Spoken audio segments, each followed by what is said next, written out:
महिलाओं के सम्मान के लिए।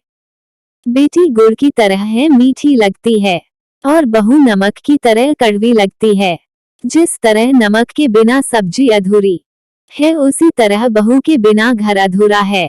मेरी खामोशी को मेरी कमजोरी मत समझना, क्योंकि मैं औरत हूँ। सरेआम इज्जत बेचना मेरी आदत नहीं।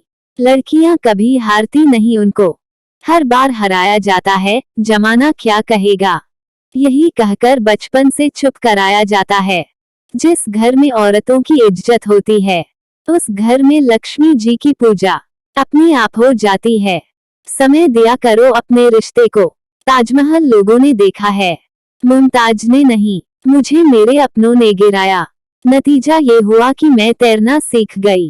लोग मंदिर मस्जिद में खुदा ढूंढते हैं, हमें अपने दिल में खुदा रखती हूँ। पूजा पाठ थोड़ा कम कर लेना, मंदिर मस्जिद चाहे कभी मत जाना।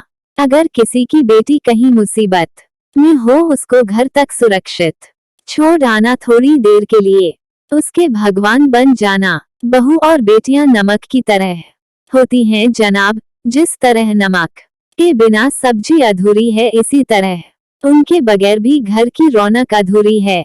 औरत को रुलाना बहुत आसान है, उसको रुलाकर खुशियां पाना बहुत मुश्किल है जनाब। दो औरतों की हमेशा इज्जत करना, जिसने तुम्हें जन्म दिया और जिसने तुम्हारे लिए अपने माँ बाप को छोड़ दिया। अगर औरत सुंदर है इसलिए प्रेम हुआ तो वासना हुई, अगर औरत सुंदर नहीं फिर प्रेम हुआ तो यह कि वह सच्चा प्रेम है। औरत की मांग में सिंदूर लाल रंग यूं ही नहीं सजता। औरत के कई अरमानों का कत्ल होता है, तब जाकर कहीं ये रंग सजता है। मुझे किसी ने पूछा दर्द की कीमत क्या है, मैंने कहा मुझे नहीं पता, लोग तो मुझे मुफ्त में दे जाते हैं।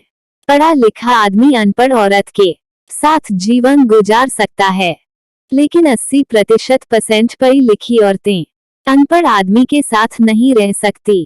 खुदा की इबादत तब सफल होगी जब घर की औरतें खुश होंगी। तारांकन, अगर आप चाहते हो घर के नींव मजबूत हो, आपकी वजह से इन तीनों की आंखों में कभी आंसू नहीं आने चाहिए, माँ, बहन और बीवी, क्योंकि जिस घर की छत टपकती हो उन्हें गिरते देर नहीं लगती।